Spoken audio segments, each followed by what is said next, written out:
at actual means when you're going to make use of this in machine learning and data science. So these two areas are there which are now widely being used in the IT industry for various applications. Basically to create the automated systems or to create the system which are prediction based, which are decision making based. So we are making use of these particular systems very regularly. There we apply the mathematics and the statistical systems which are very regularly required over there. So many points are there that I'll be showing practically over here. What exactly the applications are present there. I'll just show you my screen and then we'll start continuing with this.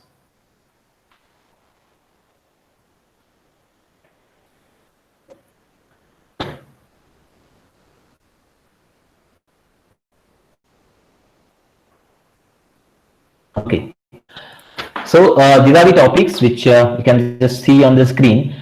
So on day one, because the sequence was different there, but I have managed the sequence in that particular sequence. It will be easy to understand, and based on that, we'll just have practical applications of the things that you may have learned in the statistics.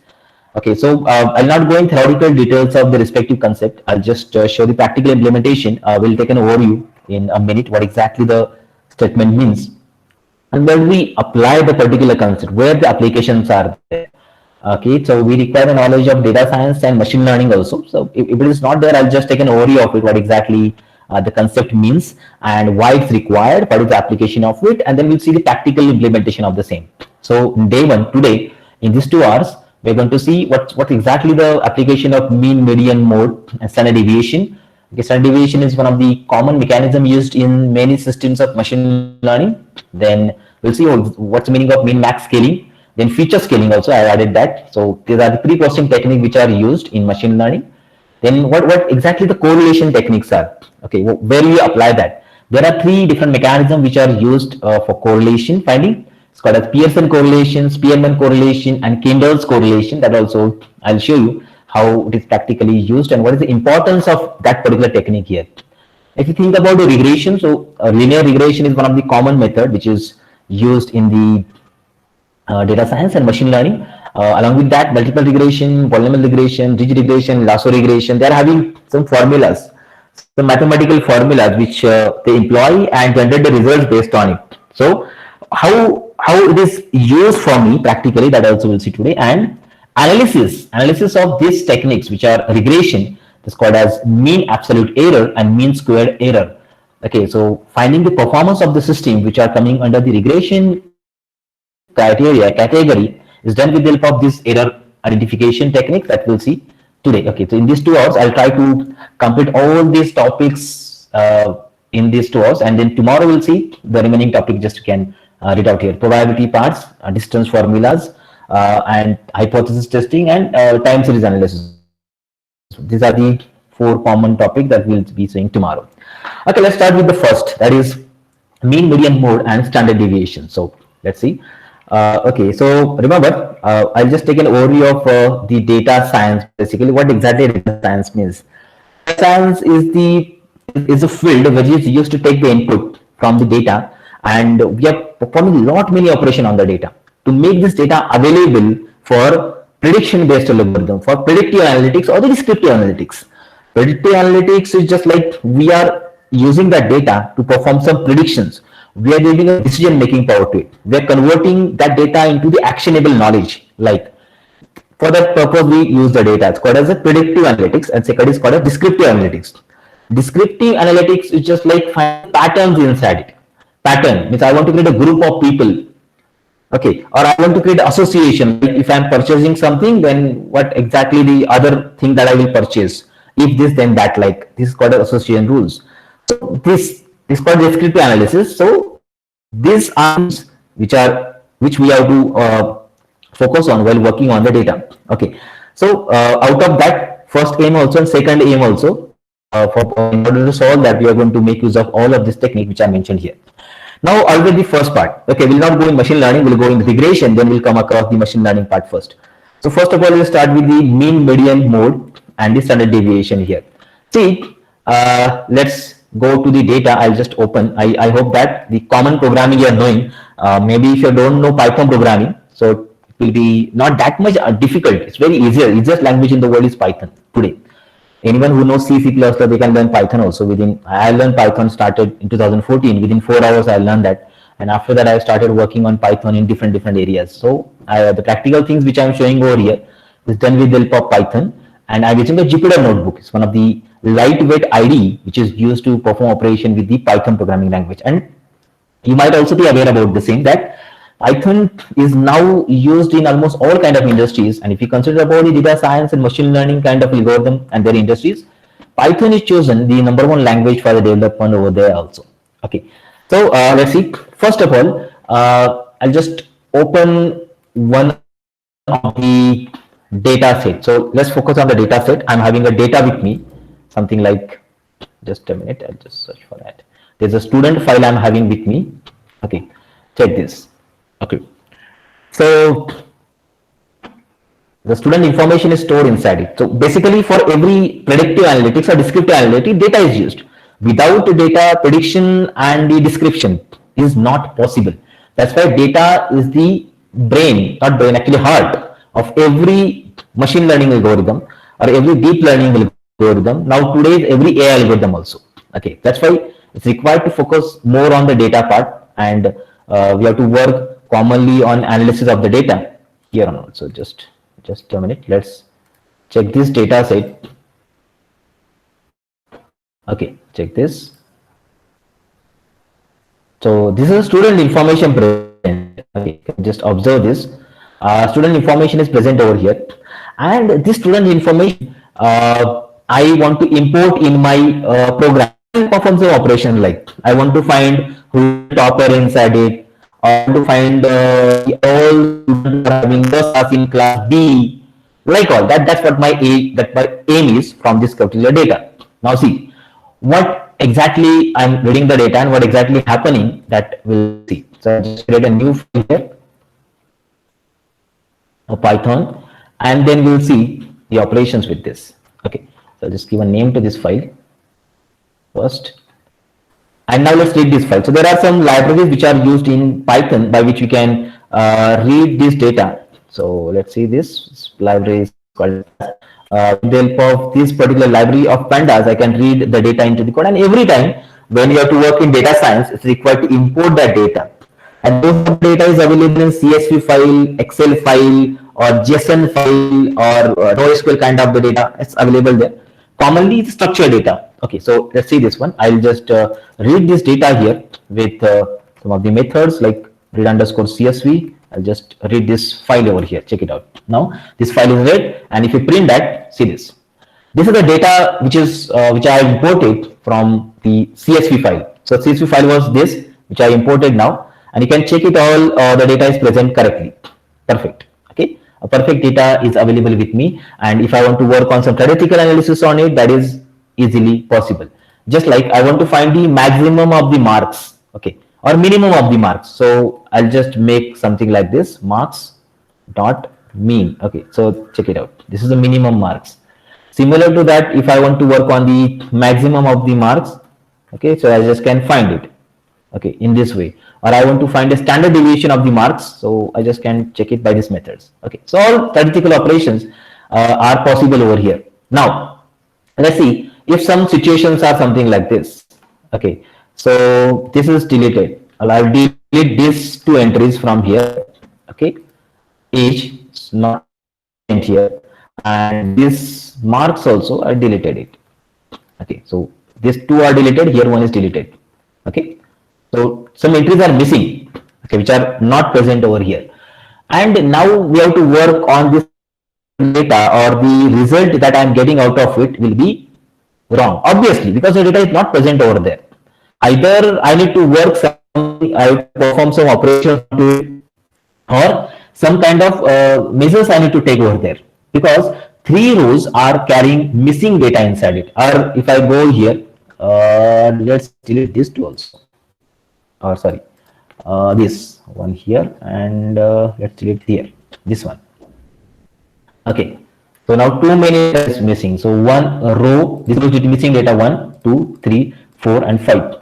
50% rows are having missing data present inside it. Okay, the data is not present there, and when I want to work operations with some operations onto it, it will be difficult for me to understand. Now let's see if I read this, what will happen? I'll just read this. Now check it out. See, what is shown over what is NaN? Not a number.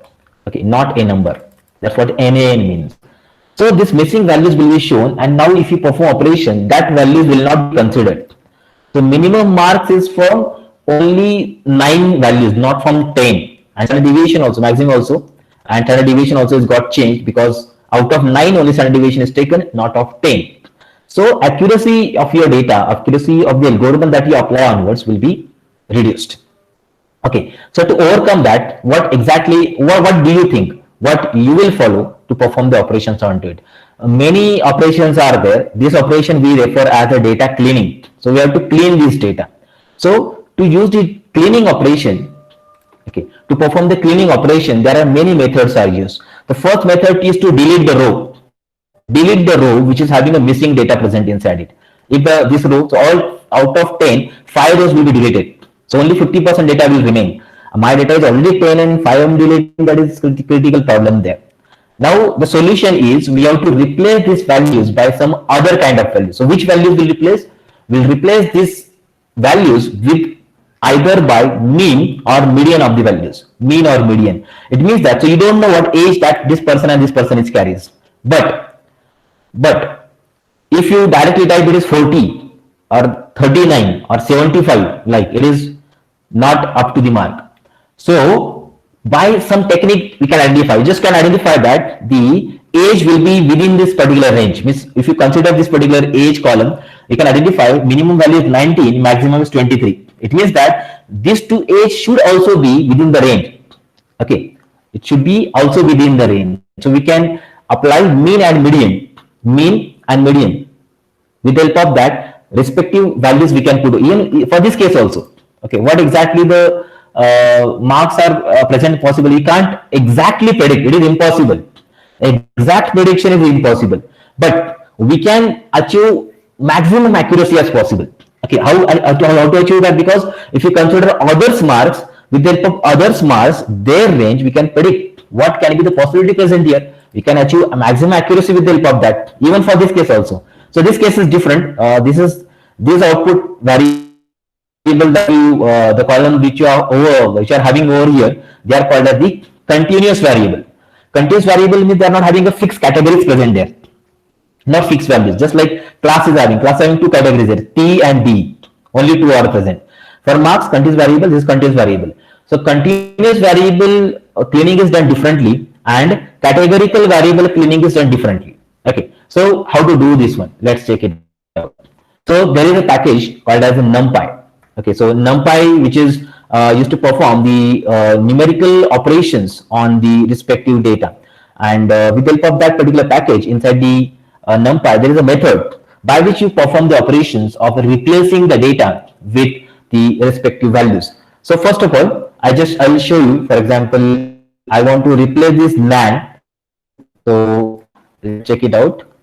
If I want to find a mean of it, okay, age mean. Okay, so it's calculated the mean. This is the mean of all the ages. So I can identify that this mean or this value can be the age of these two persons which are present over here. Can be.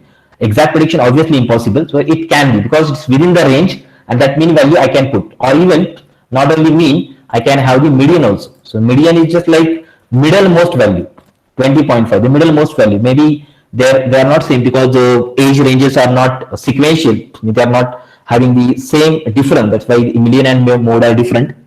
Okay, sorry, mean and median are different. So I can just make use of this technique to replace these values over there. Let's see how to do this one. For example, if you go here, np dot, sorry, okay, check it out. df dot replace, what to replace with what? So np dot, there is a constant called as nan. Okay, np dot nan. Nan is not a number, so that nan value constant is already present, and this, wherever this value nan is present, we have to replace some other things inside it. What one? Let's check it out.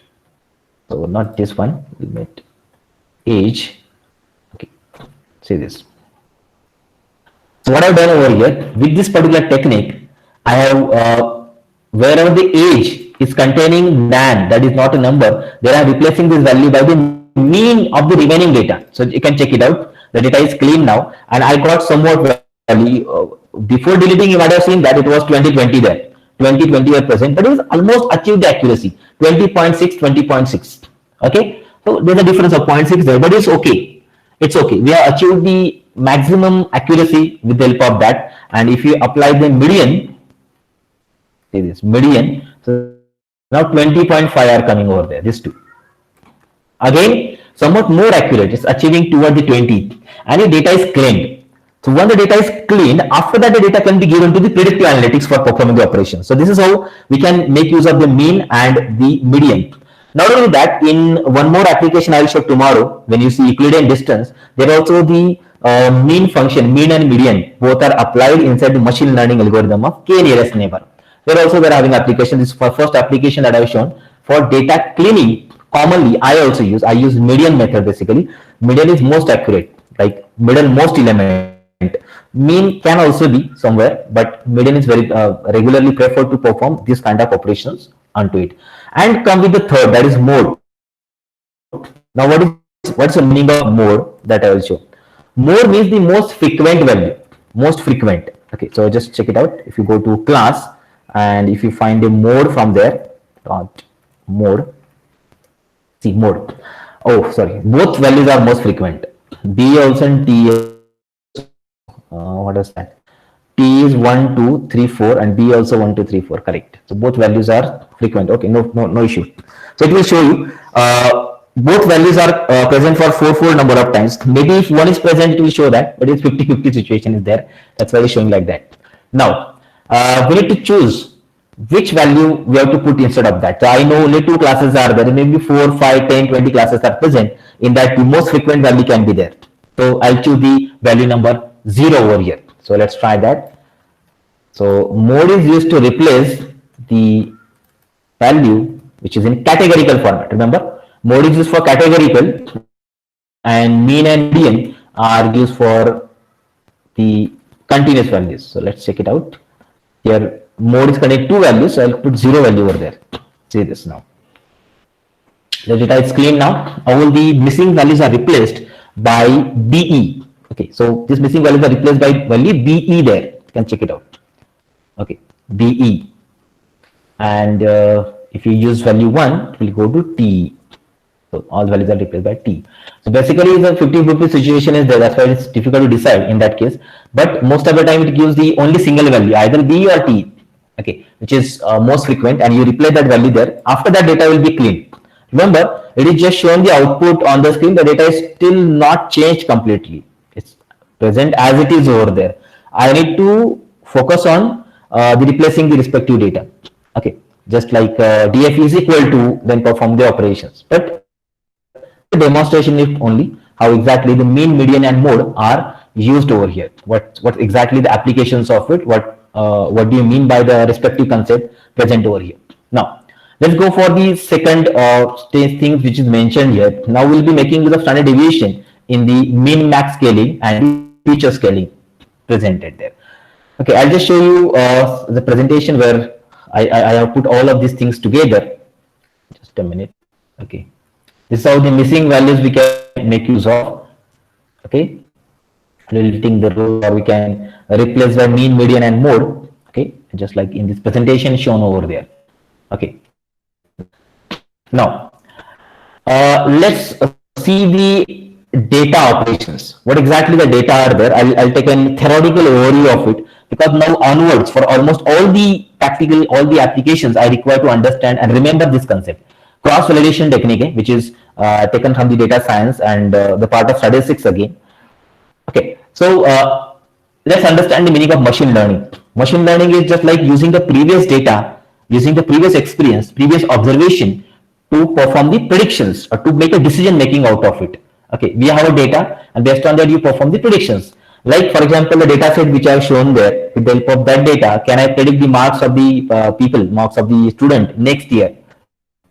Okay, it's possible, but data set is very small, very small data set is present there. This is what the aim is there for data science and machine learning system there. Machine learning primarily focuses on that.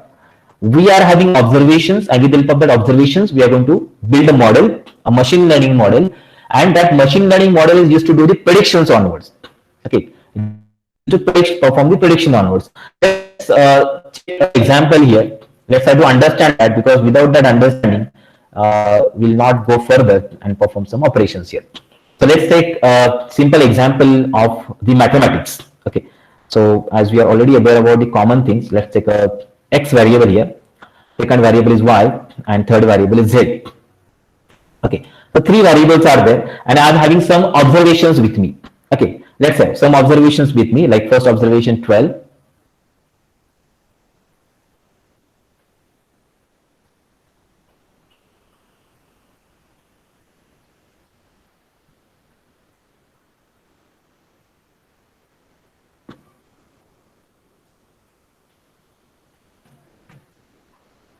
Second is 8.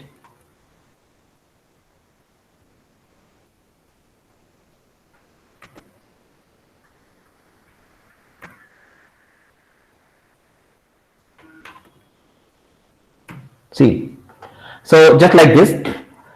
Now in this case, x and y are the input and z is the output. So can you formulate it? Z is equal to what? Okay, like this. Z is equal to what? X and y are connected together, so that Z is generated. So what exactly it is? I'll just show you what exactly it means. Z is equal to 2x plus y.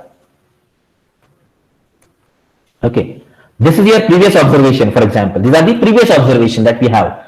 When x was this, y was this, z was that. When x, y, again z, x, y and z, x, y and z.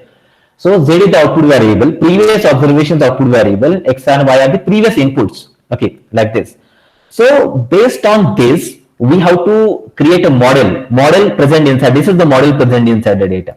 Remember, this model is not present accurate for all the data sets. You can observe that 12 into 2, 24 plus 7. 24 plus 7 is 31. This is correct. Then 7 into 2, 14 plus 9. Okay. 14 plus 9 is 23, but here 24 is written. Okay. Same case, 8 into 2, 16 plus 9, 25. This is correct. And 12 plus 12, correct. 20. This is also correct. But for this is not exactly correct. But still, this model is this most accurate model which we can use to fit the data inside it is this. Z is equal to 2x plus y. Maybe for all the observation, the data is not followed perfectly. This is called as the error. Error is present, and this is what we call as the machine learning model. Now, machine learning model, what's the application of this particular model is? Now, next time, new value of x arrives, okay, and new value of y is present, you can identify new value of z because the model is created, model is available with me. With the help of previous observation, I observe that model, and that model I am going to use further to perform the operations there. So now you can identify the value of it will be 22. Correct. 9 into 2 plus 4. 9 into 2, 18 plus 4, 22. I can predict it. This is what the predictions are. This is the predicted value generated from this system there. Z is equal to 22. Because next time the predictions are possible. This is called as the machine learning. A common mechanism, common system which is used in the machine learning is like that. Many things are there. Many models are present. This is the equation based model. Some machine learning model may have the equation. So here we employ many techniques which are connected with the statistics. So this is one of the techniques which I have shown over here. Many such techniques are available, and inside these techniques we are going to make use of the statistic algorithms. Most of the algorithms are probability based. Probabilistic algorithms are there. Many three common machine learning models contain the probability algorithm, and based on that they use the distribution probability. Based on that the accuracy is identified. There is in conditional probability. Based on that predictions are done like that. But remember that this is the model which is used over here. Now let's see, in this data particularly, it is assumed that every equation is having same model present. Remember that this is common assumption that machine learning is containing. Every line, every observation is having the same equation, same model present inside it. Okay, so 2x plus y applicable here also, though it's having error, it's okay, is here also, it is here also, correct, it is assumed. So what we are going to do here, how to identify the machine learning application which is applied on this data is perfect or not, and what is the accuracy of it.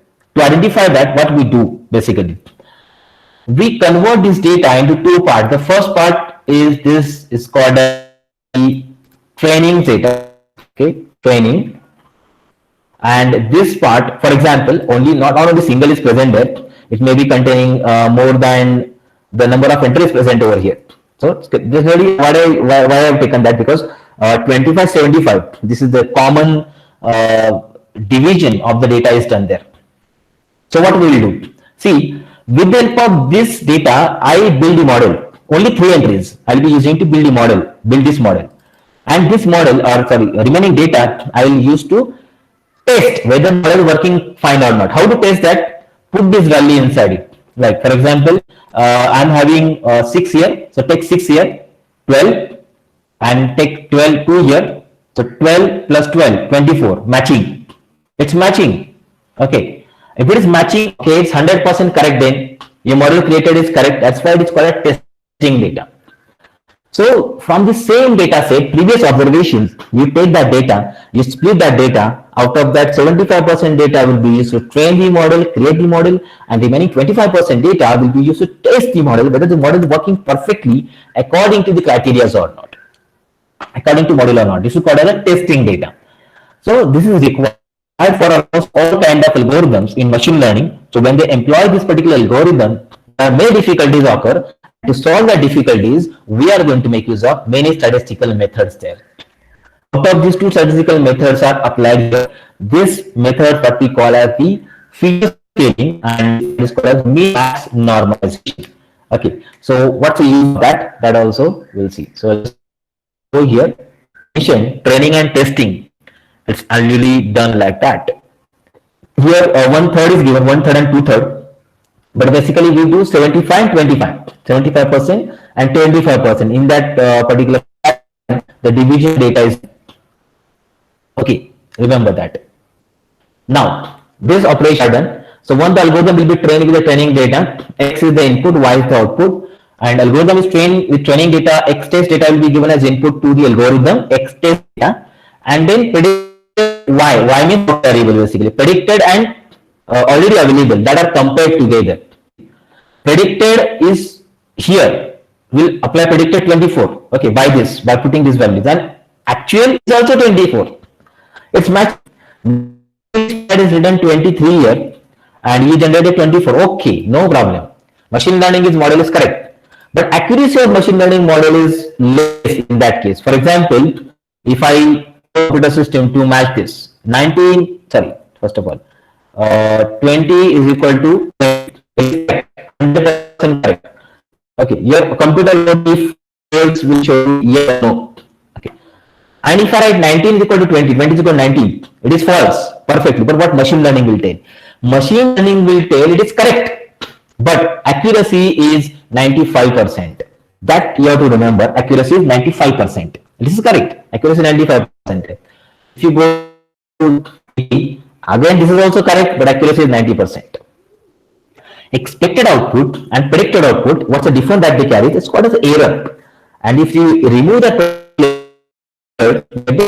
okay, so we have error and 90% accuracy present inside this particular system. So this is what we call as the machine learning model errors, how they are calculated basically with this mechanism, and then proceed further to perform the operation. Okay. Now, the next method that we employ is the feature scaling. Now, let's see what feature scaling means. Okay, before actually applying this to techniques, let's focus on this data here. Now, statistics and machine learning works on a common principle. They work on a common principle. Common principle is called as relation. Now, remember this technique, relation. Relation, they works on relation, not on magnitude. Remember, not on magnitude. Magnitude of the data. Remember, many of them, many commonly used method which we employ in this thing, they work on relation, not on magnitude. Magnitude value of the data. Now see, for this case, just consider that I'll just again change the values. Here in X, I'm having value something like this, and in Y, I'm having value something like that. Okay. Okay. So something input present there. Okay. And check the output. Sorry. Okay. So X is something like this, and Y is like this. This is X and Y. Now that, what do you think? What is the impact of change of the X in the output, and what is the impact of change of Y in the output? So if you think logically, X will have highest impact in the output. See, X is changing directly in 10 lakhs, directly in lakhs, and Y changing in 1, 2, 3, 4. It is affecting very small. Means if you consider the effect of X in the output, X in the output will be 99.95% X impact, and impact of Y in the output is 0.05% impact. Okay, is it, how is it possible? Maybe in some cases 100% X is having impact in the output, Y is not having impact in the output. If Y is not changing the output, then Y is not the input variable. It's not considered as the feature input to your machine learning algorithms there. That is what your main concept is. So remember that statistics works on relation, not on magnitude. Okay. Now, when magnitude is affecting the output, in that case, what we have to scale the data. Scale the data. Remember, when magnitude is affecting the output, you have to scale the data. Scale the data. What is scaling? So let's focus on scaling now. So I'm having some numbers here.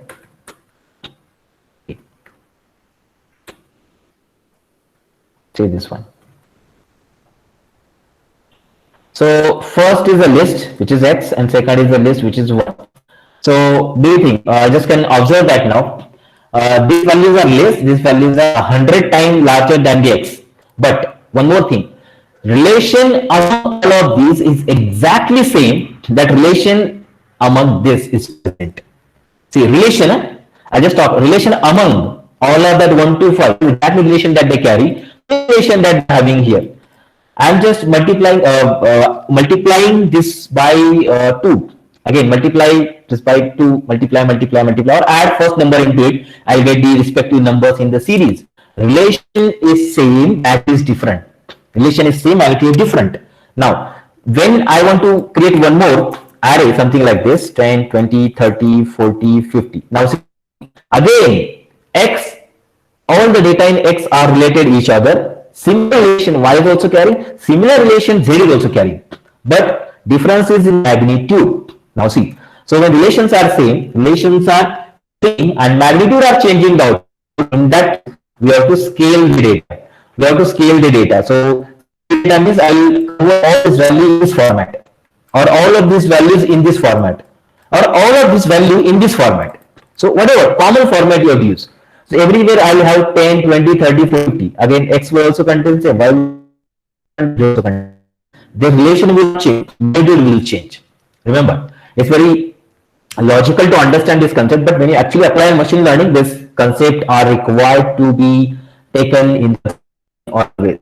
Magnitude not the output.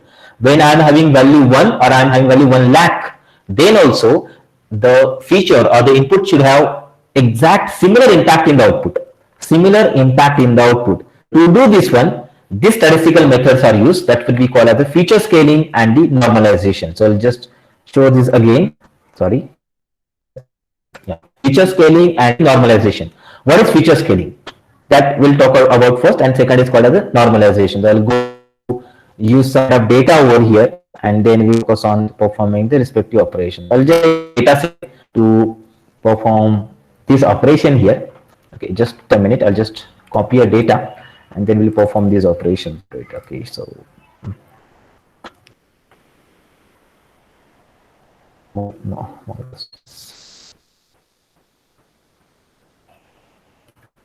Yeah, that's this data set.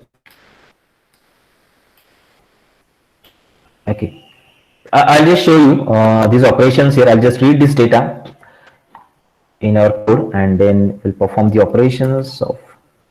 Okay, let's see.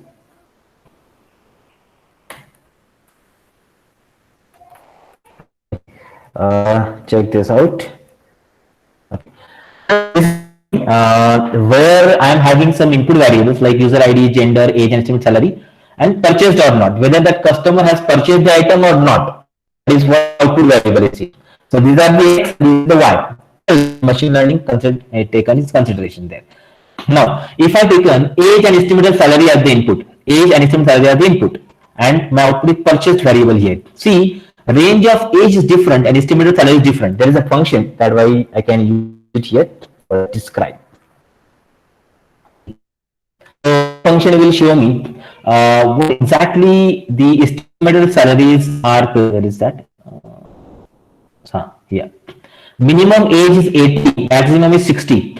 And minimum estimated salary is 15,000, maximum is 1,50,000. The range is very wide here, and this range is very small. Again, as I told, this magnitude can affect the output. Magnitude can affect. Tomorrow I'll show, when we are going to see the Euclidean distance method, a machine learning system, that I'll show you how it is affecting the output. So 18 is the range for 15,000 to 1,50,000 is the range for estimated salary here. So obviously, when I build a machine learning model, estimated salary will have the highest impact in the output. Maybe 90% impact from salary, only 10% impact of the age. Okay, if 10% impact is there, it is almost going to negligible. 90% accuracy there from the salary there. But remember, this must not be, and this should not be actually in the, it should not happen in the machine learning models there. So what we do basically, the first technique is to make the standard deviation of all the columns standard deviation, and the distance is center of the beam of all elements. That's called as standard deviations. So you just check on age standard deviation is 10 and the estimated salary standard deviation is 30,000. Okay. Age contains very less deviation and salary contains high deviations, standard deviation basically. So deviation difference is too much high. So here we have 34,000. So obviously not 90% also. Here it contains 99% impact, and here it contains 1% impact only in the output. So we need to reduce that impact. Both of them same impact in the output. Only it is possible to build a perfect machine learning model, else your data or your will not be correct. That case. Okay. So what we'll do, we are going to make this deviation common. Deviation common. Take feature scaling, which is using this formula. With the help of this Z-score, which is calculated. Okay, you might be learn about Z-score, and by this Z-score, the feature scaling is done, and after feature is done, the standard deviation of both of this column will become same. Okay, which one? Age estimate salary. I'll take that value separately, and then we'll perform the operations onto it, just like in this way. The first is age, and second is estimated salary.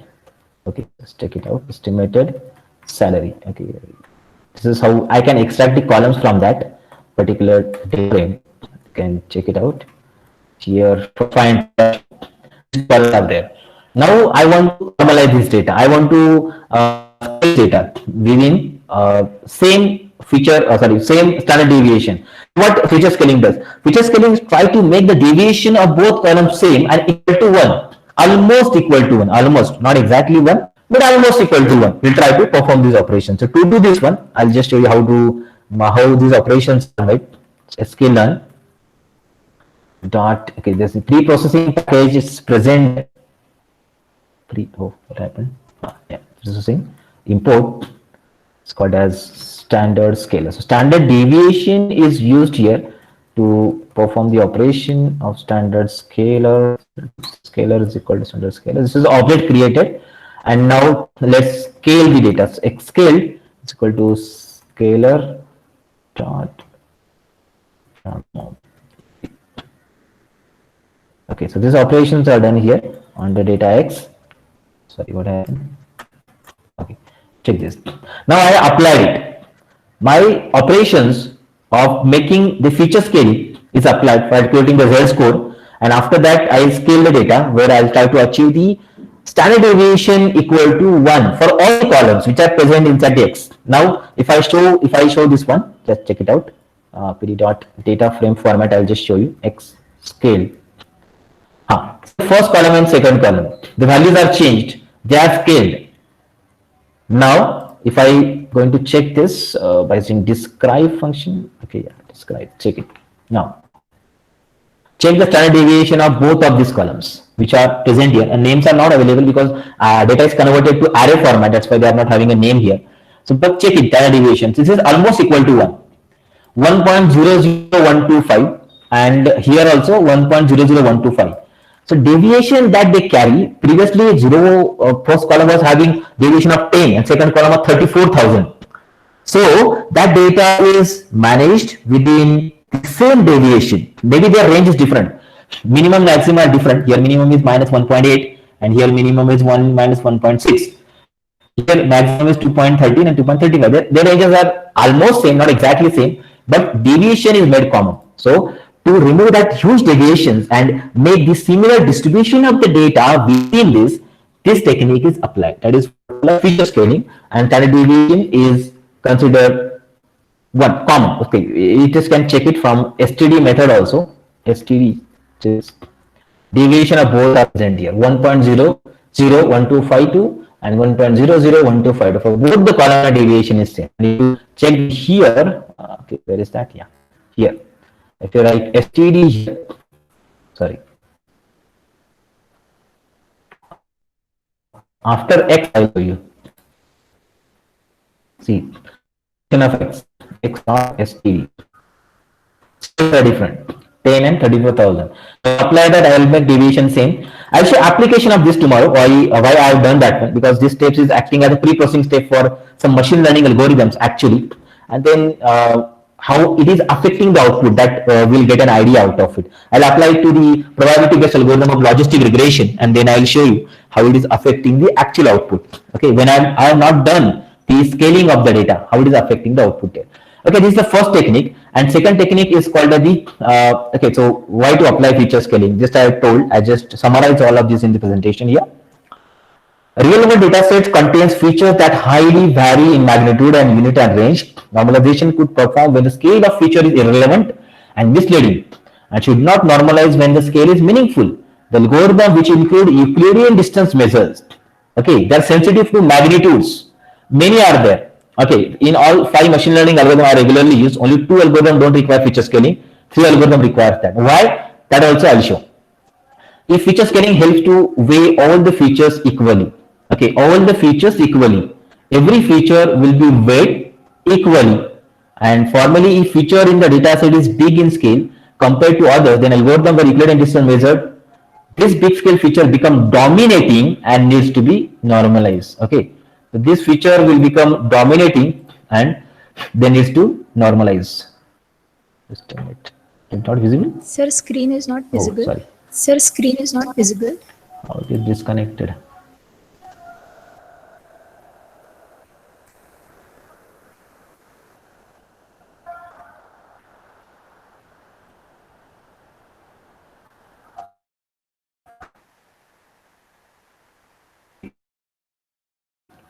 This way, we perform the operation. First is to make deviation common. So this is the deviation which is shown over here. In this way, we perform the common deviation, and that will be same for both of these particular features, as I told here also. Let's see. Last which I mentioned here, if the feature in the data set is big in scale compared to others, then the algorithm where Euclidean distance is measured, this big scale feature become dominating and needs to be normalized. So when we see probability algorithm of logistic regression, then I'll show you how this feature scaling or dominating features are present. Same data set is there. I'll show you how to perform that. The second is called the mean normalization. Either we can use this method or the second method. So let's check it out. Itself, we are having more class called as the min max normalization, and this min max normalization is performing the operation to keep both of the columns or all of the columns within the same range. What range just follows? 0 to 1. Okay, just like example which I shown here, this example, and bring the profit. The relation will not change. Relation among them is same. Okay, only magnitude I am reducing. Only the magnitude I am reducing out of it. So to do this one, I am using the second step, second kind of statistical method that is called as the mean max scalar. I'll show the formula also, what exactly it does, what it actually does. But check the output of it first. I've just read the min max scalar, created the object of it here, and then I applied this min max scalar. I got the scale data present over here. And now let's check scale data and describe that. So let's describe it. Okay, say this. Now, for both the columns, minimum value is 0 and maximum value is 1. Minimum value is 0 and maximum value is 1. So, and all other values are scaled within the same range. Now, what exactly it does? Min-max scalar checks minimum value to 0. It keeps minimum value to 0, maximum value is to 1, and based on that, all other value will be scaled within that range. All other values will be scaled within that range. Remember, that's what it does. There's a formula that they use here. Okay, just like this.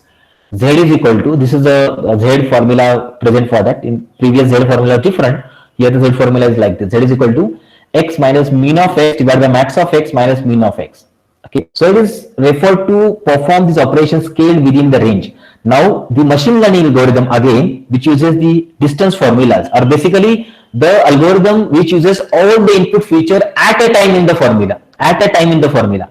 Remember, at a time in a single formula, all the features are there. In that case, the features which are having high value are having highest impact, and which are having low value which are having lowest impact. So we don't require that.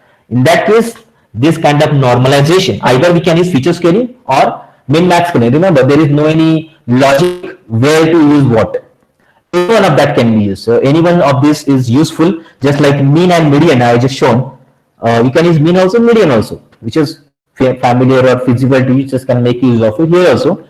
Either we can use the standard scalar, feature scaling, or normalization. That is what we call min-max scaling over there, so that the data will be normalized. The relation will not change. Relation among them will not change. Okay, only the value will be scaled within the respective range. Okay, I'll just show you one sample example here. Wait a minute. Okay, we are not having much time, but okay, no problem. Here, in this column, just open that particular data set here, and let's see what has done there. Let's close this. Data set. Okay, what it has done. Okay, so in this data set, the minimum value is 18. Okay, so minimum value is 18 here. This is kept 0. Okay, and in relation with this, all other value will be scaled. So which is starting with 18 is 0 and 60. Okay, 60 is present. That 60 is 1. Okay, and all other value will be scaled within that range. Similar to that, in this column also, minimum value is 15,000. It is kept 0. And if it is like 50,000, it is kept 1, and all other value will be scaled in that range. Remember, the relation among them is not changed. Only the values are scaled together. So, many machine learning algorithms which works on relation only, they will take data perfectly, utilize the data perfectly, and the perfect prediction will be generated out of it. Okay, I'll show that also when you are going to see the actual machine learning algorithms and their implementation, how affecting the magnitude and the relation in the output. Okay, so I'll use the same data set. I'll show feature scaling's output and normalization's output also all together in that particular case. So there we apply the feature scaling normalization. Let's go for the correlation techniques now. Correlation. So might be you are having correlation techniques like Pearson and the Spearman correlation in your syllabus, and these correlation techniques are useful in feature selection and feature extraction. Okay, just a minute.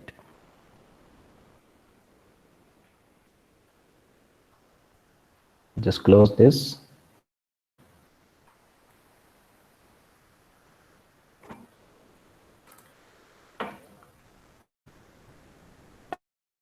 Okay. Okay, let's go on the correlation technique, what exactly their implications are. Then we'll see the practical thing about it. See, correlation coefficient quantify the association between variable or features of the data set. When you give input to any machine learning algorithm, there are multiple features are present. that field may be correlated or not correlated. But when they are correlated, then what exactly the impact of them output is present, and if you want to use or not use, that will decide onwards. These statistics are of importance of science and technology, and Python is having that tools you can perform operations onto it. So how to do this actually. Statistics and data science are often concerned about the relationship between two or more variables that we call as the features. Input variables are called as features. Each data point in the data set is an observation, and the features are properties or attributes of the observation set. You work with users, variables, and observations. For example, you might be interested in understanding something like this: how the height of the basketball player is correlated with their shooting accuracy. So input and output or where there is a relationship between the employee work and the salary and the experience or not relationship, or what mathematical dependence exists between the population density and the GDP of different countries. The correlation or not. So this correlation is important. Whether you are affecting the output, means this input is affecting the output or not, is important to know. Okay, like this. Check it out. Your name and experience I mentioned. In this table, each row represents one observation or the data about an employee, like Anne, Rob, Tom, and Ivy. And each column shows the property or a feature, that is name, experience, and salary for all of these employees there. And if I plotted something like this, you can check it out. See, we are correlated. They are correlated to each other or not. Means one is changing, second is also changing proportionally or not. That is what we call as a correlation. So either we can have a strong positive correlation, something like this, when one is incrementing, second is also incrementing, or we are having strong negative, when one is incrementing, second is decrementing, and weak. It means that one is changing and second is unaffecting. It's not getting affected by any particular changes in the first variable. It's called a weak correlation. So to find these particular correlations and use them in the machine learning algorithms, these techniques of correlation finding methods are used here. So the forms of correlation I have over here, they are and the weak correlation, and they are identified with the help of three different correlation coefficients. And this coefficient we call as Pearson's R.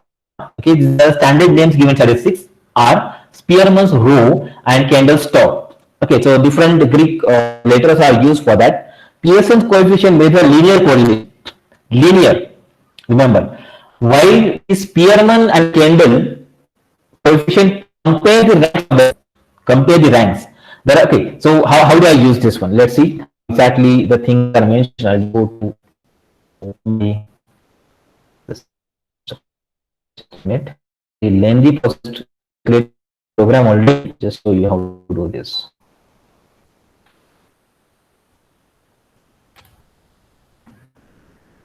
Okay.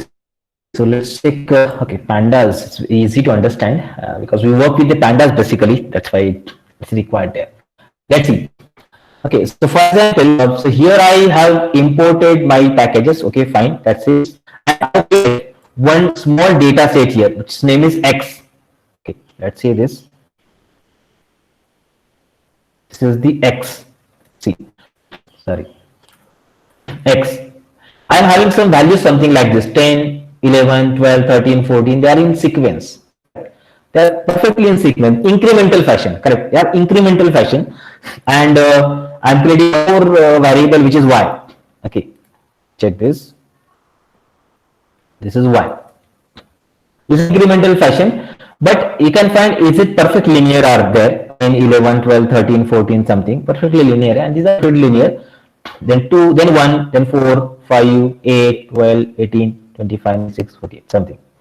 In this way, they are connected. Like now, what exactly the Spearman correlation will tell? Spearman correlation will identify the linearity, whether they are linearly connected or not.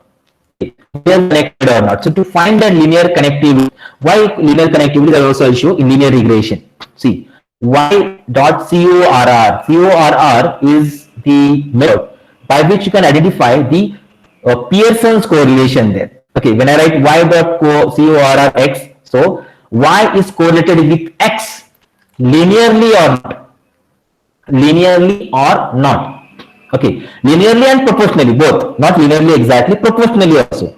Proportionally means having the 10, 11, 12, something like, and here I'm having 1, 2, 3, 4, 5, 6, 7, 8, 9. So this is perfect linear correlation. Perfect linear correlation will be identified by the Pearson correlations. Here Pearson is used. I have not mentioned that, but default is Pearson. So they are correlated to each other 75% time. They are correlated to each other 75% time. It means that Y is dependent on X linearly by 75% time. Okay, this is called as Pearson's correlation, which is shown over here, Pearson's. Okay, so it's just like I just mentioned here, the values on the diagonal, okay, of the correlation matrix are equal to 1. Okay, which is shown over here. Okay, just a minute. What is, okay, I'll not go to the presentation, let me show by practical here. Check, this is a Pearson's correlation where 75% and they are almost linear, 75% they are linearly correlated. Linearly correlated. Like that is what we are shown by this. And proportionality also 75%. Here proportionality is checked. Proportionality is checked. Remember, proportionality is very important to know because whenever we have to form the relationship of linear regression, it's required to know whether they are linearly connected or not. If they are linearly connected, then only it is possible to go ahead with implementing the respective algorithm there. Now, second is the Spearman correlation. Okay, so Spearman's rho, okay, that is a symbol of R is used there. It's called as rho, and it's identified. So here is showing Spearman correlation X dot CORR. Why? So X is correlated with Y with the help of Spearman correlation, and it is 97%. Okay, it is 97%. So here I have Pearson correlation, Spearman correlation. Spearman correlation only checks the linearity, not the proportionality. Okay, here proportionality is also checked, but Spearman only the linearity. Proportionality is not checked there. Okay, whereas proportionally means exact linear, just like if you draw a line and if it is perfect line generated, that is what Pearson will show you. But one is incrementing and second without any change. If it is done, this is called a Spearman correlation.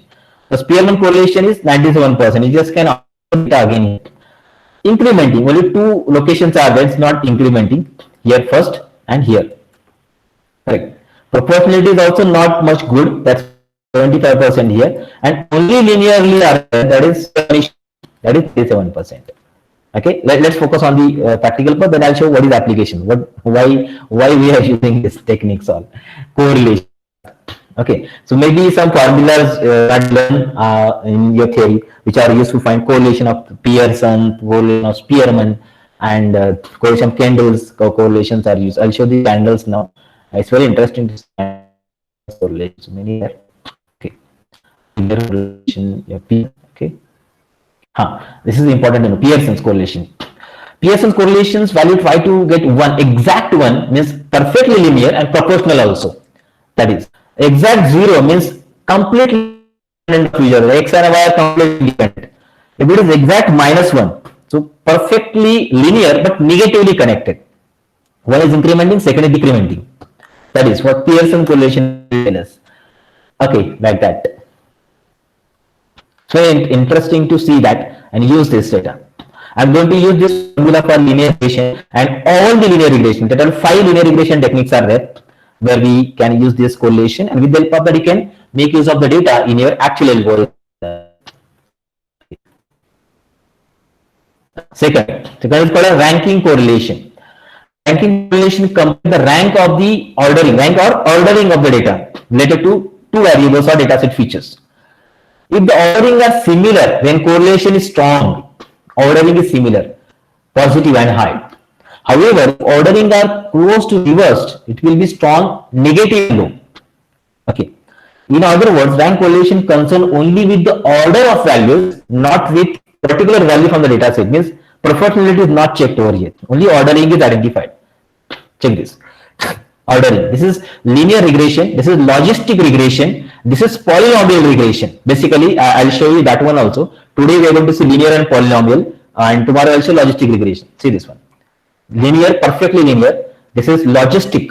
It is classification actually, not regression. And this is polynomial regression, where we have a curves. connected there. Now, Spearman. Okay, so two features of Pearson correlation between the rank values. So ranking are given and based on that identify that, just like I already mentioned it.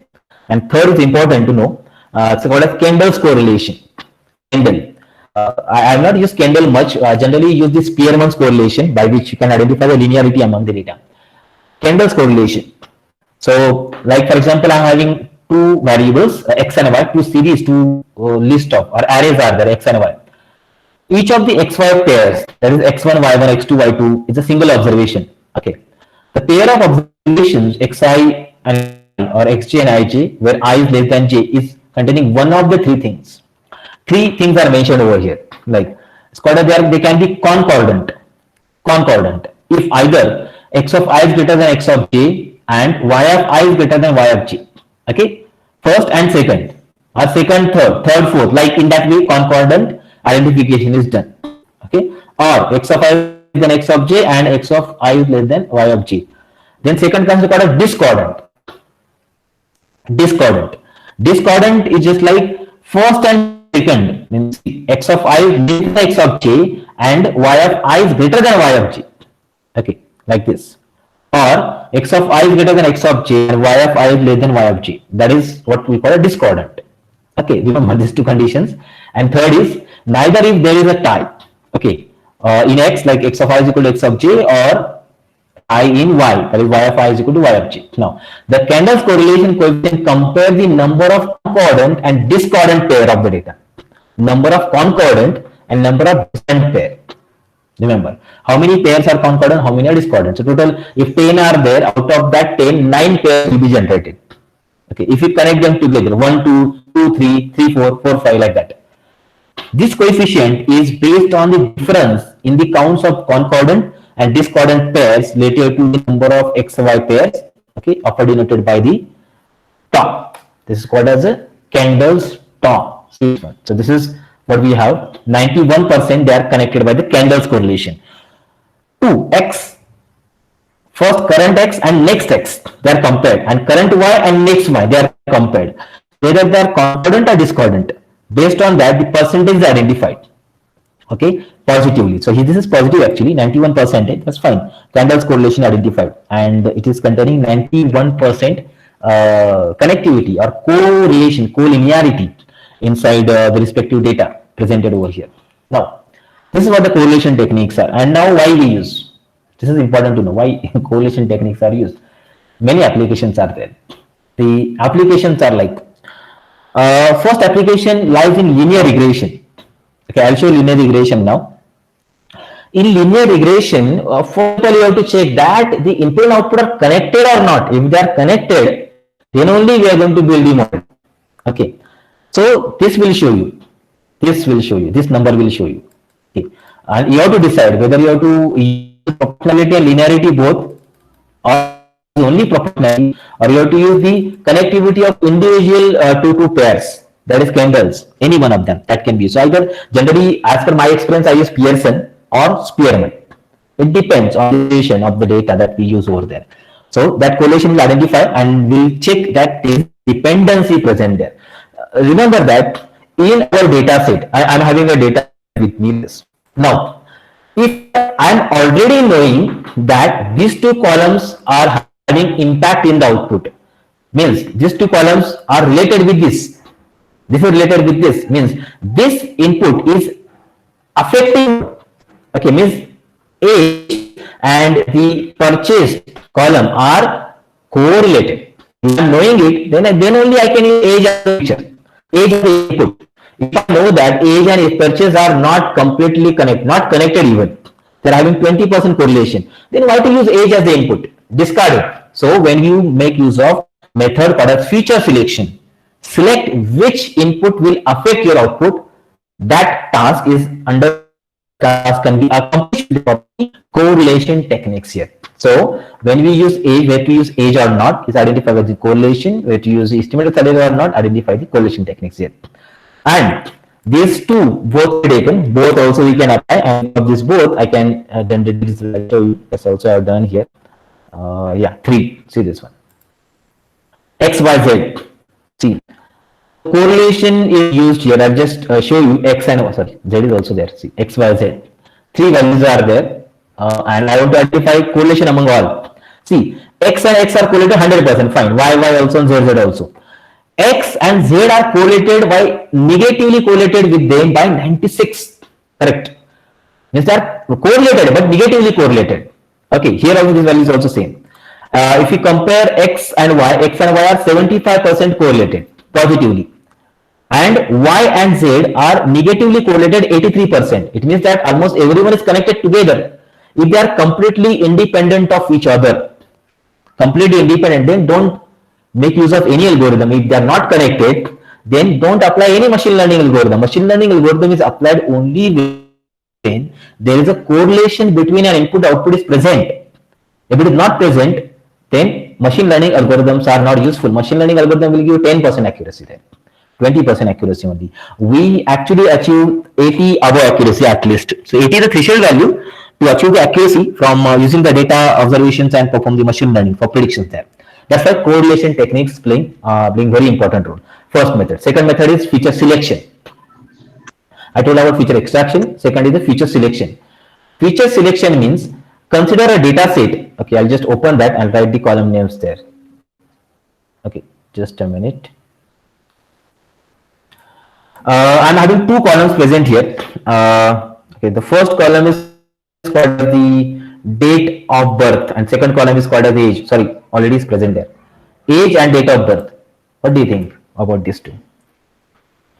They are correlated to each other because date of birth is affecting the output, affecting the age, and both are input variables. Both are input variables, and age and DOB are connected together. Why to waste the time to handle a column which is already correlated with other column?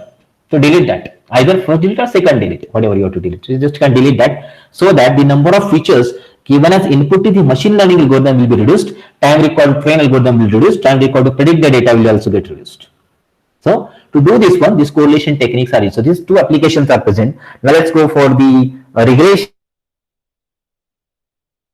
and how linear connectivity will affect your output with the help of the formulas of the regression techniques. Okay. So this is how the correlation methods and mechanisms are used in our system. So Pearson correlation. And now if you go to regression techniques, so let's see 5 techniques which I mentioned over here. Out of this, linear is common, multiple is multiple, polynomial is having curvish, and these two are regularization. Okay, there are 2 regularization techniques used in statistics called as L1 regularization and second is L2 regularization. So L1 and L2, these regularization are used in reach and lasso respectively, and based on that will generate more perfect output out of it. So let's go for linear relationship and how they are connected. So regression actually is of 2 categories, linear and non-linear. Linear, they are identified on Pearson correlation by which you can identify they are linearly connected or not. Okay, linearly connected or not, and what percentage they are connected. Okay, if they are not linearly connected, then non-linear regression methods can be applied. But let's focus on linear correlation only. So let's go for linear relationship and then perform. Okay, just a minute. Just open with the regression techniques now, where we apply the regression techniques.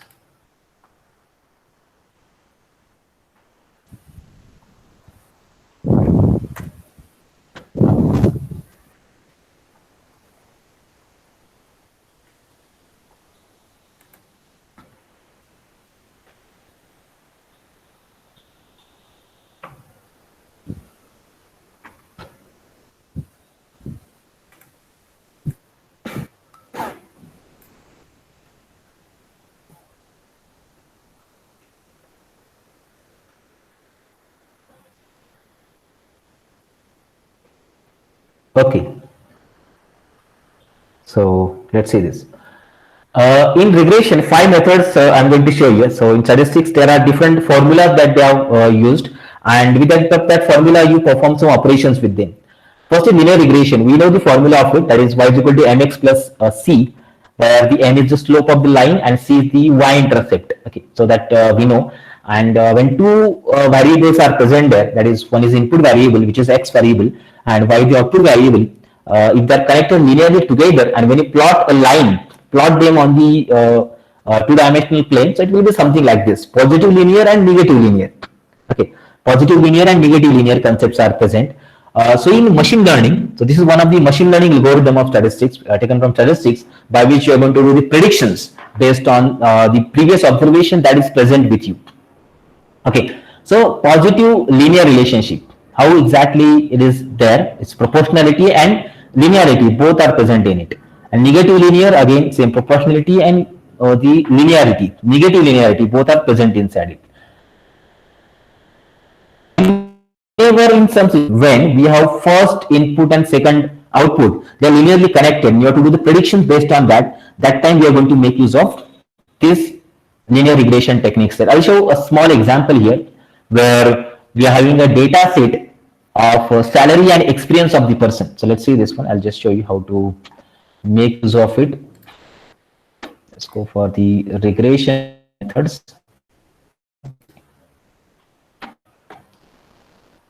Okay, let's see. I'll show the data set first, and then we'll go to perform the operations of linear regression there. Yeah. Okay. See the data set. Okay. I want to do some predictions from this. Okay. So this is taken from some of the HR departments, where the experience of the employee is mentioned in one of the columns, and salary of the respective person is also mentioned over here. See, this is experience and this is salary. Total 30 columns are present in it. Whether they are linearly connected or not, that I don't know. But let's employ that. We can make use of a correlation technique to find they are linearly connected or not, and what percentage they are connected. If it is connected, if they are connected together, then we can apply linear regression.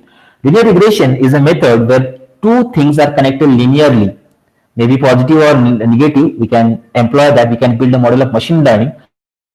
The machine learning model is built, we're going to make use of the prediction mechanism, by which the prediction of new output variable is possible there.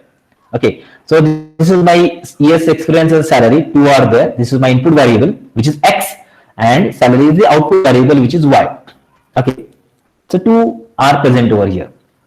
Now let's go check it out. So let's see, I'm reading it. Total number of fields that I'm having here are like 30 rows and 2 columns are there.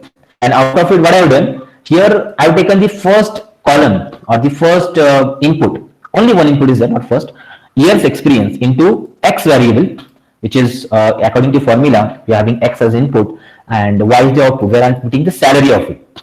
Okay. So just like this array is generated, this is your input variable, the number of experiences, all of them.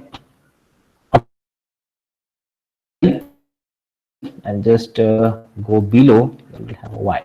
There are the salaries. So input variable is x, output variable is y. So as per of the line, all these values will fit together in that equation, y is equal to mx plus c, and value of m, that is slope, and value of c, that is y-intercept, will be identified by the linear regression formula. So it's just created here. Okay, and after that, what I've done, see this. So here 30 rows and 1 column is present, and let's see. Let's go again to the method which I've shown previously. Let's say this. This is again I'm doing over here. In previously also I just told about the same technique. Splitting your data and training and testing format. Okay. So my assumptions, my observations, which I'm having 30 observations with me, I'm just splitting this data in two different forms, as I told. Almost 75, 66 is written here, but I'll do 75% data. Out of all these 30 columns, 22 columns, 22 entries, rows, sorry, that will go in training. I'll build a model of machine learning, a linear regression with this element, 22 elements only, and remaining entries, these entries I'll apply to ML algorithm and will generate these particular results. Okay, fine. So I assume that the relationship between A and B is same throughout the data. It is same. Relation is same. As I told, ML algorithms or data science always works on a relation. Statistics always work on relation. Okay, so relationship is same throughout whole data set present over here. Okay, and I'll build a model of machine learning on this data only, which is 75%. And when the model is built, then I will check that model is perfectly created or not by applying this data as input. This is called as testing input. We'll use to test that. We'll apply that and check I am getting this result or not. Where I am getting this result or not. And after that, we'll come with the error identification technique called as mean absolute error and mean squared error. Okay. And then we'll identify the accuracy of the given algorithms presented over here. So let's see. So to do this one, I'm using one function here to split my data into the training and testing format. So here's done there. This is just a method which I've shown. The training will be 75%. Okay. See. So two data set I just created here by this method. Training data, which is containing 22 inputs by which the model will be created. Okay. And testing data, 8 inputs are present, which I am going to use to perform the predictions onto that particular data. So predictions will be done with the help of the remaining 8 entries. This is the test data, which I am going to identify whether the model created by the machine learning system is perfectly working and how much accuracy is there. Okay, for that purpose. So 22 and 8. Splitting is done. This technique we call as statistics called as cross validation. So for cross validation, many methods are there. Out of that, one common method is the train test split, cross validation. So something like many validation techniques are there which can be employed to perform the operations of finding the most accurate results out of it. Okay. Now, after this, I'm building the machine learning model here of linear regression. Here, the regressor is a class, object. Linear regression is a class whose object is regressor, which I have created. And after that, I will train this. So this method, which is shown over here, okay, it's just shown over here. Sorry, not this. Okay, this is called as a training. Training, which is used in the data science machine learning algorithm. We are going to train the algorithm with the given data, regressor.fit. Just to train that. Once you train that, the model will be created. The machine learning model will be formed internally, and that particular model is accurately created or perfectly formed that we can identify with the help of some method called as a score. Score is a method which I'm going to use. Method means the object's function is called as a method by which you can identify whether the data presented inside the data set is perfectly trained and it's fitted for that particular model or not. Now they are linearly connected and they're having 97% accuracy inside it. Okay, so here we train the algorithm. When the algorithm is trained, the formula will be generated y is equal to mx plus c, where value of m that we call as the slope, or here we call as coefficient, and value of c that is called as intercept will be generated internally, and we are going to find the accuracy of it. So they are fitted perfectly and they are having accuracy of 94% almost. And if you go to 8 remaining data set, accuracy is almost 98%. They are linearly connected, and their accuracy is 98%. Okay, so just check it out. We'll execute that. And now what we're going to do? As again shown in this diagram, I have built the model by using this particular system. Okay, this system, this data set. And now I'm going to apply this data as input to it. This data as input to the respective model again, and to check whether I'm getting this outputs or not. Y-test I am already having with me. That is 8 entries are there whose values are already present, but I am not used for training. I kept them aside to check, to test whether the model created by the system is perfectly working or not. Okay, that's it. Now let's see. So here I'm going to do this one. Test data, which is present over here. Okay, I'm giving as input to the particular object to perform the predictions, and new values of y pred are there. Here y test are given, but I'm generating y pred. Y test I am already having with me. Now let's compare them. Generated by algorithm and already present in the data set. See this. Check it out. These are the actual values in the data set. 37,000 salary was present and predicted by your machine learning algorithm is 41,000. So remember that linearity is there, but not 100% linear. As I told, 19 is equal to 20, correct? But accuracy is 95%. So 1 is the error, 5% is the error present. So here also we have error. Check this, 4,000 error is there. all of these 8 which are given over there as input to the regression algorithm there by following the respective formula, all these 8 entries I am giving again and check that. Now see, this is very small differences there. 1,22,000 and getting 1,23,000. Okay, here huge difference is there, almost 8,000 difference. Here very small, 300 difference is there. Here also small difference, 900. This one 1,000 almost. Here also 5,000 difference, and here also we have difference of 9,000 almost. Predicted by algorithm and actual which are present in the data set. So by this we can identify effectiveness of the algorithm, which we have formulated. So we'll show how effectiveness is calculated, but before that, see few more accuracy identification performance measurement technique which we use in statistics can be applied here. There is a method called as the predict. Okay, with the help of predict, we can do the predictions of the respective data. For example, if my expense is 15 years, what can be my salaries? 1,67,000. Okay, like, because 15 is not present in the data set. If you observe that, here 15 is not present. But as per the linearity line, if you carry that line ahead with the direction, so where it is matching the 15 years, there what value is present? Okay, 1,67,000. So now I can predict the salary of the person with any year. After 15 years, I am getting this salary. After 25 years, I'll get 2,61,000, which is not present in data set. And even, for example, 4.2 years is not present here. Check this. Sorry, 4.7 is not present. Okay, 4.7 years is not present, and I want to identify the salary of 4.7% years. 4.7, 71,000. So it's, check it out, it's not actually matching over here because again linearity is not exactly perfect. That's why. Just a minute, it's working. Yeah, 71,000. If you go ahead again, now check for what is that? 8.5, for example, 8.5. Check this. Almost nearly 1,00,000. Yeah, see this. Now it is almost correct. Here, see, linearity is not there here in it. Almost not here. 1,01,000, 1,13,000, 1,09,000. That's why it is not actually perfectly generated there. Fine. That's what we have to remember over here. And one more thing. So we got the output perfect according to formula. Let's see what value which are generated. The values of, okay, let's see value of slope. I'll just show the value of slope that it contains. Okay, sorry.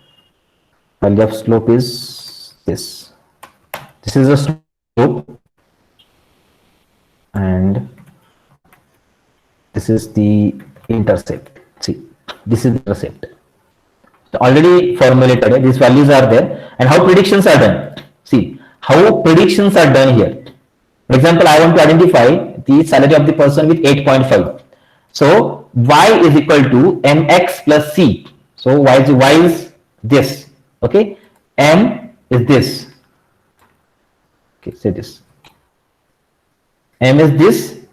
X is 8.5 plus c is this. See this one and this one, same.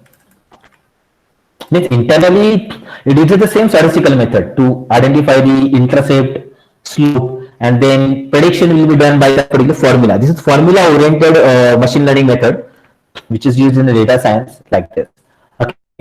Okay, if I the result perfectly, that's correct, that's very fine. But the accuracy, what is the accuracy of it? How can I find the accuracy? To find the accuracy, there are two measures used. They are called as mean squared error and mean absolute error. So see this mean squared error. So mean squared error is this.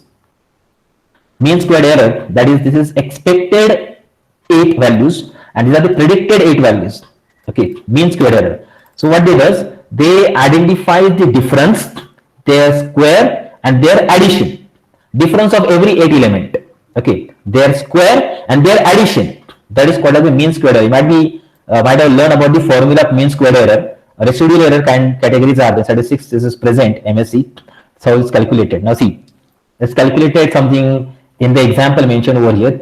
Y original values, Y predicted values. See, original value is 1, predicted value is Sir, 0.6, something like sir, that. can you Okay, share the wait, screen, how please? is, Share the screen, please. wait, disconnected again. How is it disconnecting?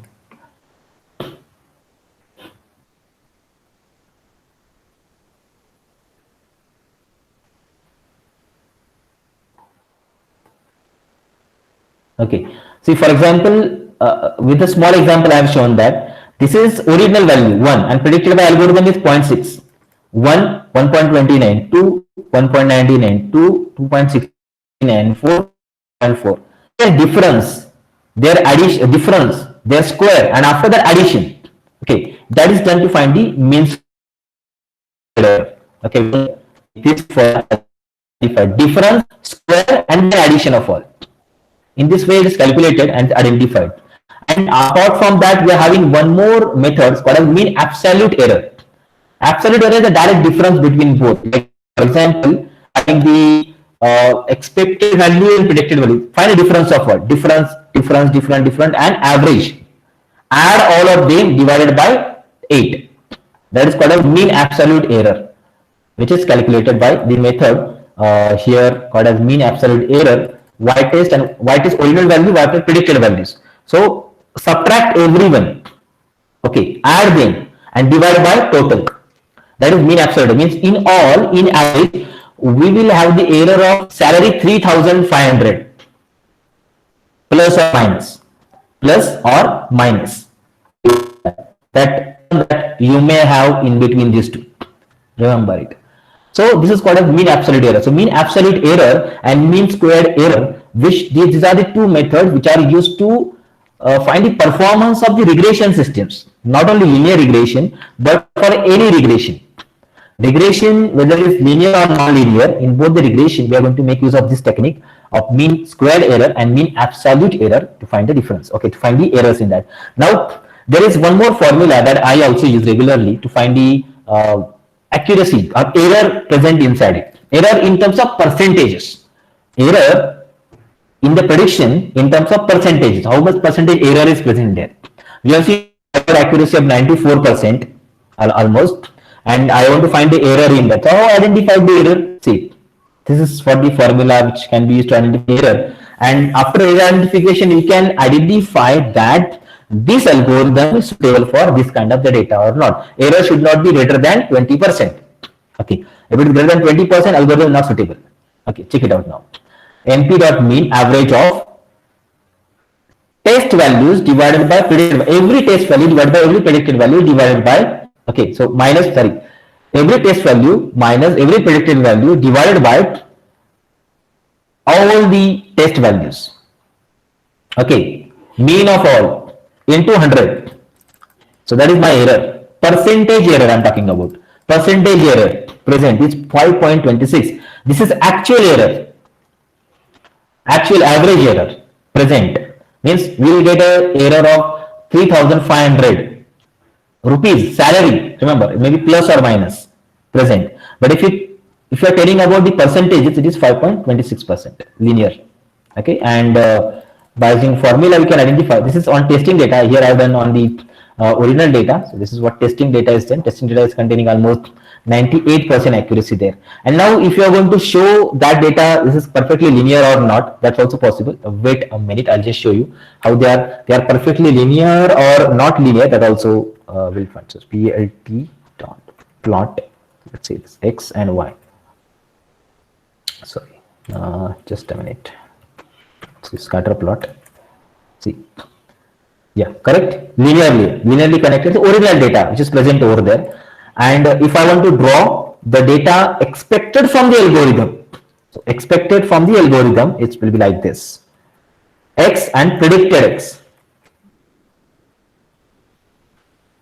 Just a minute. So, predict, and let's have the color. So right. Oh, what happened?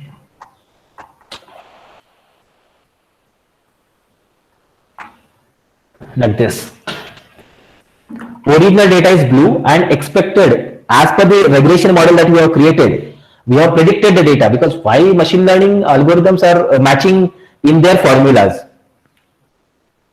So values which are matching in the formula, they are red, expected values. And remember, what is the error? Error is the distance of the point from the center of the line. That is called as error. So some lines are on the, some points are on the line. You can check it out. These are on the line. Okay, check this. All four are there, almost all on the line. This also, and some are away from the line. Okay, some are away from the line. This is somewhat away from the line. This also. This is the error. The distance of that point from the average of this line is called as error, and that is what we call as the absolute error. And if you average all of them together, it's called as mean absolute error. Okay, so mean absolute error is identified by this particular method. If you see graphically, it also can be possible to perform the operation. So by this mechanism, by this plotting of the data in this mechanism, we can find whether they are correlated to each other and whether they are linearly connected to each other or not. Remember, now see, your data will affect the final accuracy always. So for example, just take an example, the data set which I am having and using over here, I'll just make small changes here. You can see 39, 37, here 46 is there. So after 39, let's make it 40,000 and let's make this as 41,000. So now they are almost linear, correct? Let's make them linear here also. 46,000. Manually I've done some changes. Exact linearity I'm just achieving, because not exactly everyone is linear perfectly. That's why it may be there. See, so 56, and again some small linearity is not present here. 56 will have 57,000. Okay, then we'll have 59,000. Okay, correct. And okay, many more are there. But let's make something linearity like this. So always all they are not linear correctly. Just can observe now accuracy of my data that I'm having here is, how much is that? Accuracy is 94%, 93.95 was achieved by this. Now I have changed the data and now let's make it. This is called a heuristic approach statistics, by which you build the model on the data and again it can be refreshed. Let's try that. Check it now. Now my accuracy is 94.94%, because now data I have made more linear. Okay, more linear. That's why I got 95% accuracy here. And for this case, it is 98. It's going above again. 91.81%. Okay, like this. So this is the way that we are going to make use of the regression, common, simple regression. We'll focus on more regressions are to come. What are the methods and what exactly we want to learn from that, also I'll show. This is linear regression. Let's go for another regression called as the multiple regression. So see this one. Multiple regression is not much difficult. Multiple regression contains some different formula. Like we are having different input variables. More than one input variables are present. We have in linear regression we have one input, one output. But in multiple regression we are having multiple input and one output. Okay, multiple inputs, like formula I mentioned over here is y is equal to a plus b1 x1 plus b2 x2 plus go on b1 bn xn. So here b1 b2 b3 are the coefficient, x1 x2 x3 are the input variables. Okay, and y is the output variable present there. Okay, and a is the intercept, y-intercept that we call. So where it is intercepting the on the y-axis, that is y-intercept. Okay, and now where we apply the multiple regression. Now in the data set, let's go for the data set now. Important to know when multiple variables are affecting the output, that time we are going to make use of this technique. Let's see. Multiple regression. So I'm having one data set with me. It's called as empty cars, where the car information is present. See this. This is the mileage of the car. So different cars which are manufactured by an automobile company, its mileage, their mileages are mentioned here, and based on this mileage, based on many factors like number of cylinders the car is containing, displacement, HP, or many are there, carbon level, gear, automatic or manual, VS, QSEC, weight. Okay, like all. So these are the input variables, and mileage of the car is the output variable. Here I can employ the correlation technique by which you can find which factors are affecting the output. But let's make our assumption that I will make these three columns by which can affect the output. Now, maybe See, let's focus on weight. What do you think? Logically, data scientists will think about it. Important to know.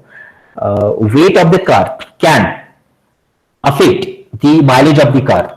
Obviously, can affect mileage of the car. Okay, or let's focus on that. Horsepower. Horsepower of the car can affect mileage of the car. Obviously, can affect. So many such different parameters are there which are used over here. So we just can identify by the correlation technique which methods, which columns are there which will affect the final output. So I'm taking these columns here: displacement, HP, and WT. So with the help of these three columns, I'll devise a formula for multiple regression by which the output variable mileage of the car MPG will be devised by using the formula y is equal to a plus b1x1 plus b2x2 plus b3x3 and go on using that. So that I'm going to employ, that I'm going to use here in the multiple regression, and then we'll see what are the coefficient, what are the intercept present there, and what is the accuracy available over there. So specialized form of the regression, check it out. So let's go for MLR.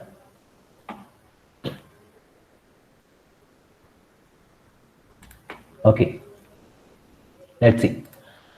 This data set I will import. Total 32 rows and 11 columns are there inside this data set, which is shown over there. And out of that, I'm taking 3 columns that I know that they are affecting the output.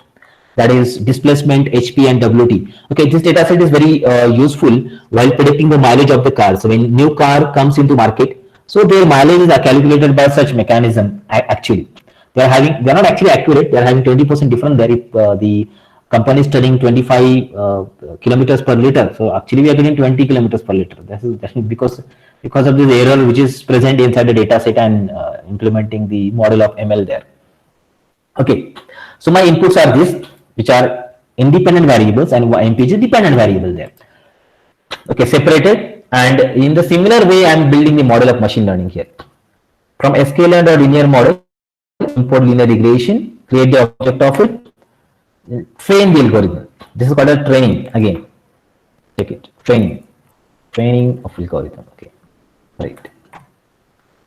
And after that, I am going to check the accuracy of them. See, regressions accuracy is 82%.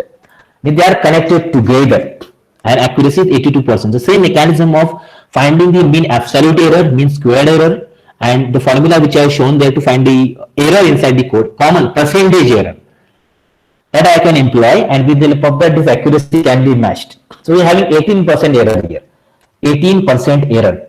But by some mechanism called as advanced machine learning, like tagging, boosting, stacking, I can what we can say, we can improve this performance of the system by this method.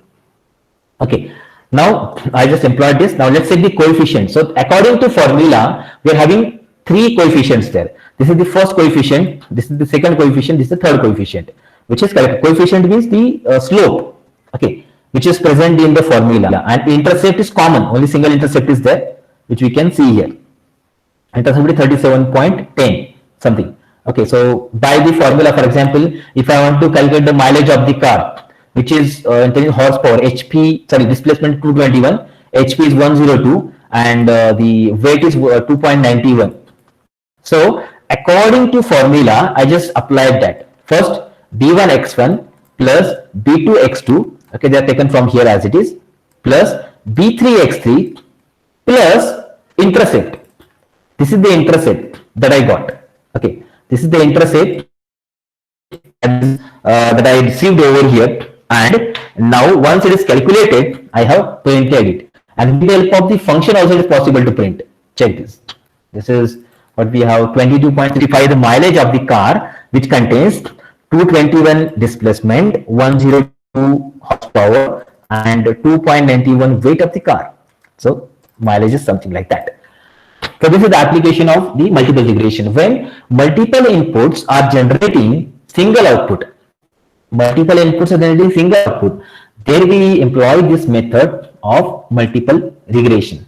We have to make sure that they are linearly connected, then only. They are linearly connected, then only. If something, if output variable is categorical, Output variable is MPG, it's not categorical, it's continuous variable we have. If output variable is categorical, that case we are not going to use this regression. Remember, you have to apply non-linear regression or non-linear or categorization, classification techniques over there. Okay, let's see. I'll just plot it by using subplot method. You can check it out. Here, the first one, which is displacement against the NPG is mentioned. Displacement against NPG means as displacement of the car increases, mileage decreases. You can observe this entries. So by this analysis can be done. And here in the second is horsepower shown here. When horsepower increases, again mileage decreases. See, both cases. Horsepower increasing in direction and this is the mileage. And the third case, weight of the car. As weight of the car increases, mileage decreases. Check. Again same. All three points, all three inputs which are present over there, by which we can identify these are negative relationship or positive. In the linear, we have seen positive relationship, and in multiple, we have seen the negative relationship of all the variables present over there, like this. So this is the way by which we can use the multiple regression for analysis of the data. So in most of the cases possible. Just take one more example. Like I want to predict the prices of the house prices. So many things are there. What is the square feet of that area that particular flat is contained? Or what's the location? How many BHK the flat is present? And or what particular floor the flat is present? What is the location? Is what area it's located? Okay. Whether the lift is there or not, present or not. Whether generator facility is present or not. And many things. Based on that, the cost of the flat will be decided. So there I can apply multiple regression also. Because multiple inputs are affecting the output variable, that is multiple regression. Okay, and let's go for the third, that is called as polynomial regression. So let's see polynomial.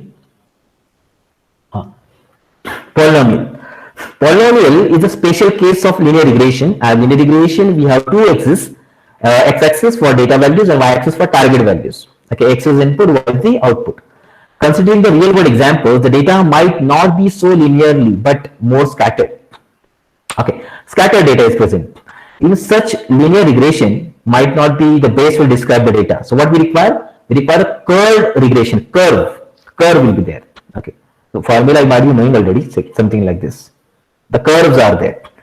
A more fitting curve will be generated, and with the help of that, we are going to do the predictions out of it. That is called as a polynomial regression here. So let's see how polynomial regression actually works. Okay, if you have learned about the things in theory, so it's just like that. If you are having degree 2, a polynomial degree 2, so you'll have the output generated in this fashion. A and B are the input variables. So it will be 1, then A, B, then A square, A into B, then B square, like all. It is just expansion of the original data in the multi-dimensional format. It's done inside with the help of polynomial regression there. Now,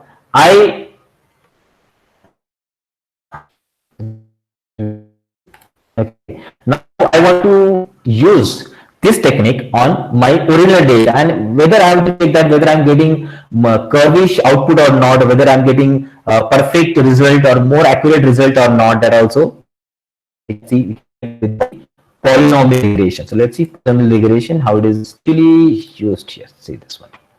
I'm using the same data of salary. Let's go for that quickly. Data I have taken there.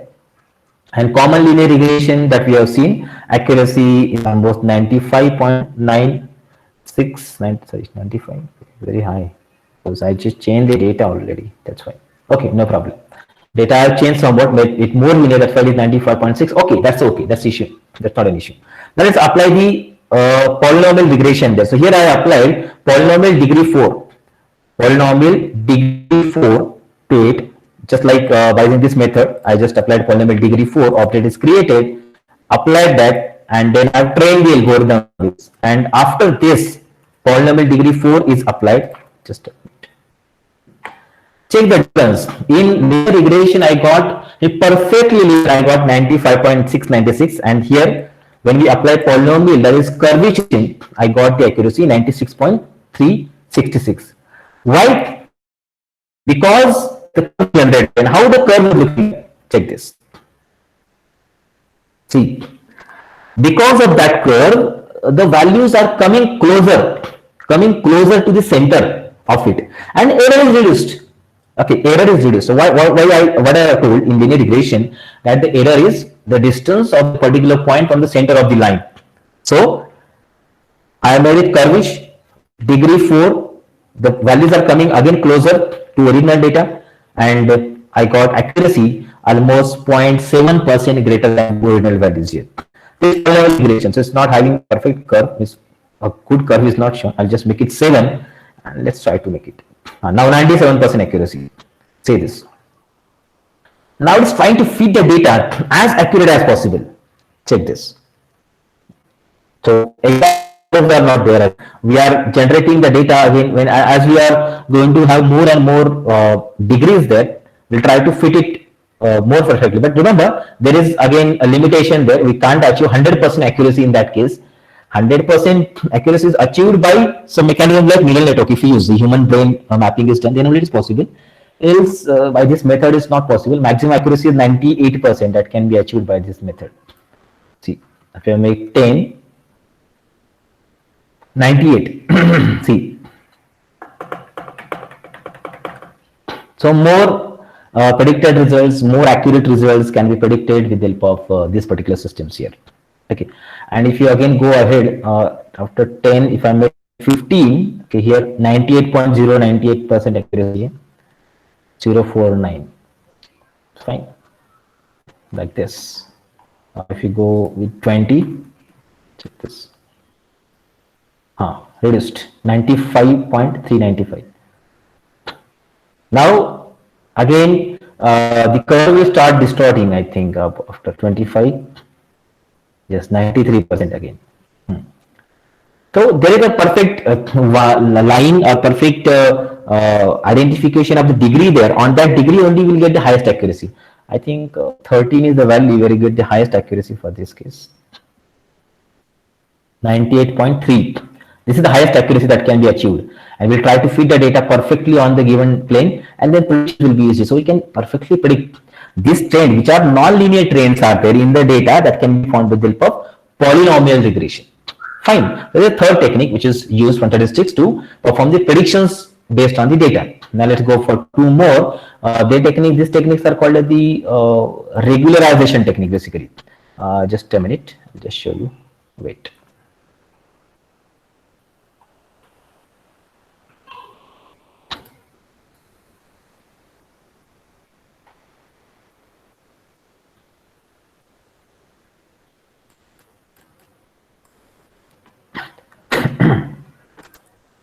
Regularization, just a minute.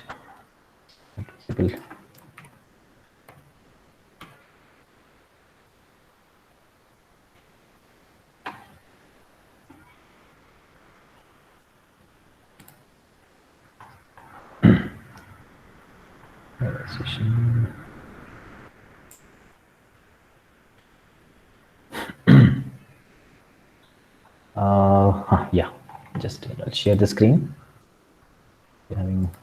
So quickly I'll show about the data set. The data set I used differently. Regularization was not working perfectly on this data. It was not having good accuracy. But in some special cases, these regularization techniques are used in the system. They're called Ridge and Lasso regression.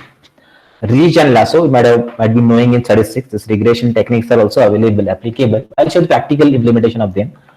Here I'm using a data set called as a Boston housing prices. Boston housing.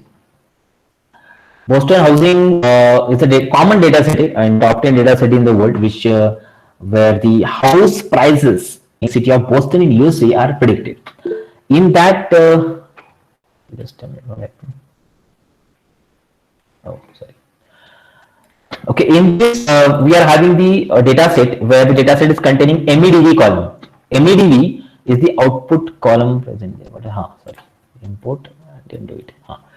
MEDV column, which is the only output column inside it, and total 13 input columns are present inside it. Okay, 354 rows, 13 input columns are there. Let's see, I'll just show you first the common linear regression which we apply onto it. So this is, I apply linear regression just like we have seen previously. So when you apply linear regression on the housing price prediction data set, Okay, there I got the training accuracy as 76%. Training accuracy, common, direct linear. And testing accuracy. So on test data set, I am having 67% accuracy. Okay, and root mean square error is 5.21 present over here. But focus on training and testing accuracy. Just remember that most of the time, what happens? The after data is splitting or training and testing, training data is more accurate than testing data, or testing data is more accurate than training data. They should have the difference, but 1 or 2% only. We can observe that here I am having a difference of 9%. 9% difference is there. Means training data is accurate 76% and testing data is accurate with 67%. 9% difference is there. So very huge actually. So to remove that, we are going to make use of the regularization methods. I'll just show you regularization again as just a revision of that theoretically first. I'll show the formula of it. Formula is used over there. Where it is.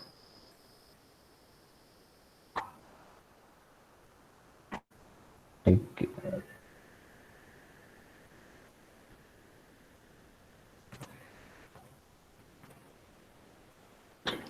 Yeah, pipeline and regularization. Check this. Regularization. See, oftentimes the regression model overfits the data it is training on. Overfitting, perfect fitting is done.